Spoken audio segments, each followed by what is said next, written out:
Chers amis, c'est le début de l'année scolaire, d'une année professionnelle, d'une année paroissiale.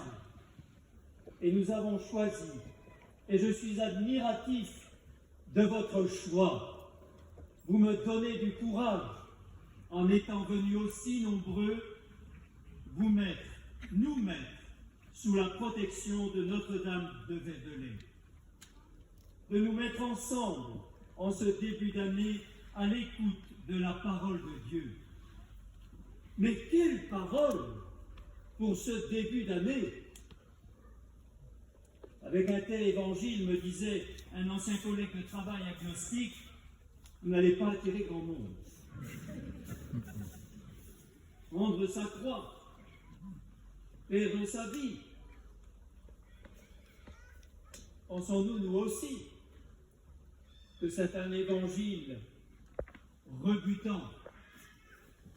Je crois au contraire que se trace un beau chemin de vie pour cette année. Un beau chemin de vie fait de 3 verbes que je vous laisse transformer, contempler et aimer. Oui, transformer. Chers amis, dans quel état d'esprit sommes-nous à la veille de la rentrée scolaire des plus jeunes? Je suis déjà fatigué, me disait un père de famille. Rien qu'à l'idée de recommencer. C'est une plainte à entendre. C'est vrai, les rentrées scolaires pour les parents sont énergivores. Reprendre les horaires du matin, relancer les activités de la famille, retrouver les dossiers non résolus du mois de juin. Chers amis, vivre un pèlerinage comme le nôtre, dans ce contexte, ce n'est pas de trop. C'est ensemble que nous abordons l'année. Nous nous soutenons les uns les autres. C'était si beau, ce pique-nique ce midi. 300 ou 400 personnes réunies. Cela me faisait penser à ce récit de la multiplication des pains dans l'Évangile, où tous étaient assis sur l'herbe et où on partageait ensemble le pain, mais aussi l'amitié, mais aussi la joie, mais aussi la vie. Mais il ne faut pas l'oublier, il y a aussi une plainte plus profonde, parfois, celle de Jérémie, du prophète Jérémie dans la première lecture. Seigneur, tu m'as séduit et j'ai été séduit. Oh mes amis, ça n'est pas le cri d'un cœur enthousiaste, du style « Seigneur, quelle chance d'être ton messager !» Non, c'est une plainte. C'est une plainte de Jérémie. Seigneur, je me suis bien fait avoir par toi. Tu m'as roulé. Je t'ai suivi et tu m'as mis dans la difficulté. En ce début d'année, certains peuvent le penser. Nous, Étudiants, nouvelle année pastorale. Et en plus, l'évêque a cru bon d'y ajouter des orientations diocésaines. Ça n'est pas assez, la vie de la paroisse et les fruits du travail des années précédentes. Seigneur, où est-il? Il se fait attendre. Oh, bien sûr, parce qu'on est croyant, on ne le crie pas trop fort, mais c'est un cri, cette plainte, qui peut habiter nos cœurs. À ce sujet, je voudrais exprimer devant vous tous ma gratitude, ma très grande gratitude à tous les ministres ordonnés du diocèse qui portent la mission avec leur évêque. Mais alors, que faire devant ce contexte difficile? Que faire? Avoir les yeux fixés sur nos malheurs? c'est perdre son temps. C'est perdre son temps. Saint Paul, lui, nous invite à transformer notre manière de regarder et de penser. En partant, chers amis, en ce début d'année, en partant de ce qui nous tient à cœur, de ce qui motive nos engagements chrétiens aujourd'hui, nos désirs profonds, nommons-les, nos saintes insatisfactions, nommons-les, c'est-à-dire ce décalage parfois entre la réalité de ma vie ou de celle des autres et ce à quoi j'aspire de tout mon être. J'aspire tellement à ce que le Seigneur soit aimé. J'aspire tellement à être touché par la parole de feu du Seigneur, par son amour, qu'il guide ma vie, qu'il guide la vie de la paroisse, qu'il guide la vie du monde. C'est ce qu'a vécu un des jeunes bordelais au JMJ à Lisbonne. Un mois avant de partir, il avait dit à sa grand-mère, effrayée pour tout dire, qu'il ne croyait plus en rien. Mais il part quand même. Ses amis l'entraînent. Or, lors de la veillée finale à Lisbonne, devant le Saint-Sacrement, il est saisi au cœur. Le Seigneur vient le toucher par sa parole. Sa parole était en moi comme un feu dévorant,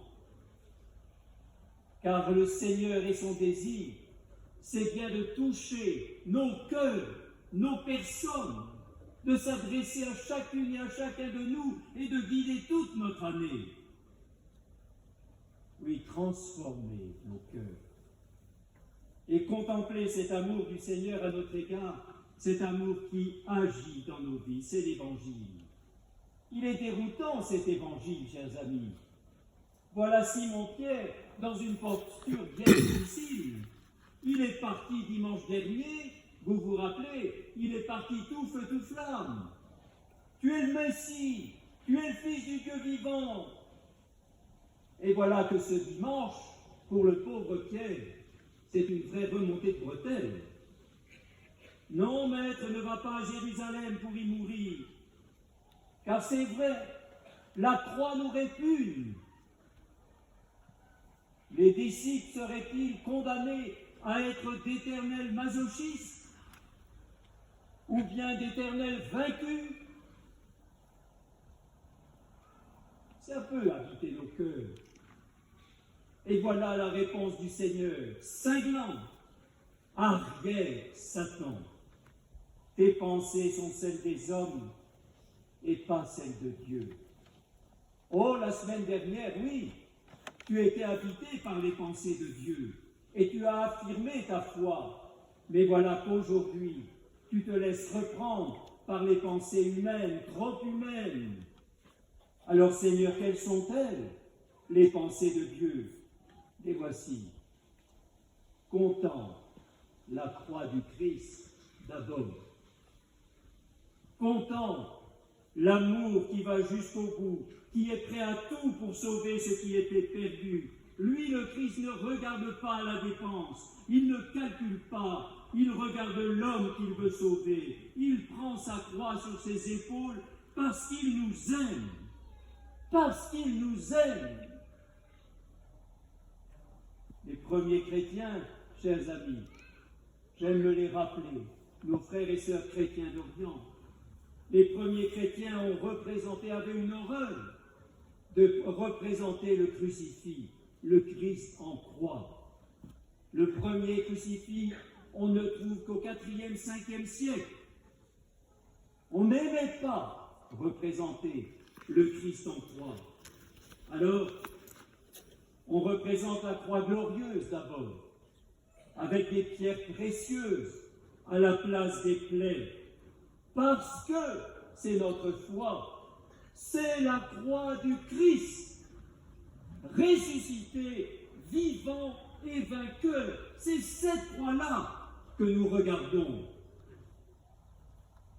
Les maîtres verriers de nos cathédrales gothiques ont souvent représenté dans les vitraux la croix avec la couleur verte, comme ces arbres. Gardons-les en mémoire, ces arbres, parce que la croix avec la couleur verte représente l'arbre de vie. C'est l'arbre d'où part la vie. Le message est clair.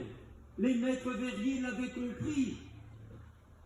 Et en contemplant cette croix, c'est un message de vie, d'espérance que nous accueillons pour nous et pour notre entourage. En contemplant cette croix, c'est notre salut que nous envisageons. En contemplant cette croix, nous sommes entraînés sur le chemin de l'amour vrai. Troisième verbe, aimer. Aimer vraiment. Je reviens à mes frères et sœurs chrétiens d'Orient. Nous les aimons parce que la foi chrétienne est venue par eux ici en Gironde. On me racontait que certains de nos frères d'Orient, chez certains de nos frères d'Orient, il y a une tradition très belle autour de la croix. Quand un jeune homme annonce son projet de mariage, cela va nous faire sourire.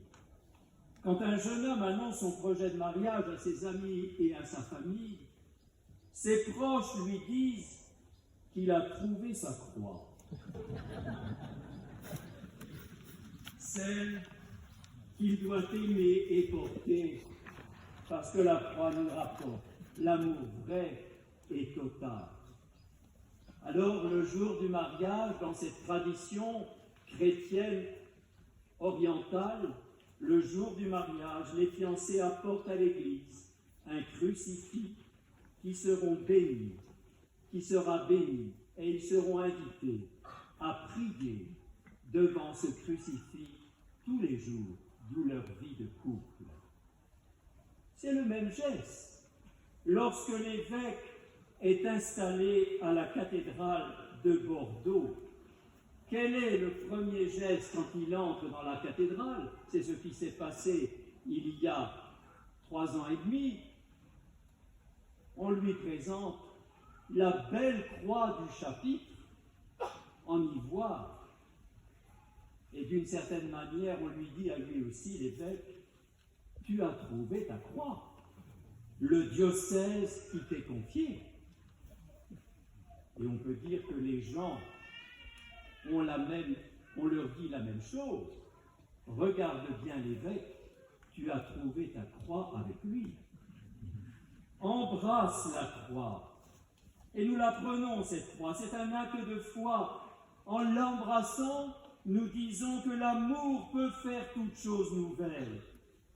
Unis à l'amour de Jésus en croix, toute cette année, nous ne laisserons plus la rancune envahir notre cœur, pas plus que la haine, la jalousie ou les médisances. Voilà la croix. Nous chercherons à aimer comme Jésus a aimé, gratuitement, toujours en premier, en servant, en pardonnant sans relâche. Voilà la croix. Nous donnerons tout, parce que c'est ainsi que l'on est vainqueur. On ne sauve sa vie qu'en la perdant, qu'en la donnant à fond perdu. Voilà la croix. Nous participerons à la victoire de Jésus sur le mal par la foi d'amour que nous mettrons dans nos relations. Mais, tout cela ne sera possible qu'en regardant l'amour de Jésus sur la croix, l'amour de Jésus pour nous. Cela ne sera possible qu'en venant à la source, à l'Eucharistie dominicale. Oui, mes amis, grâce à cet évangile, c'est une magnifique année qui va commencer pour nous, qui va nous transformer et nous faire découvrir l'amour véritable que nous ne connaissions pas encore, l'amour de Jésus pour nous. Amen.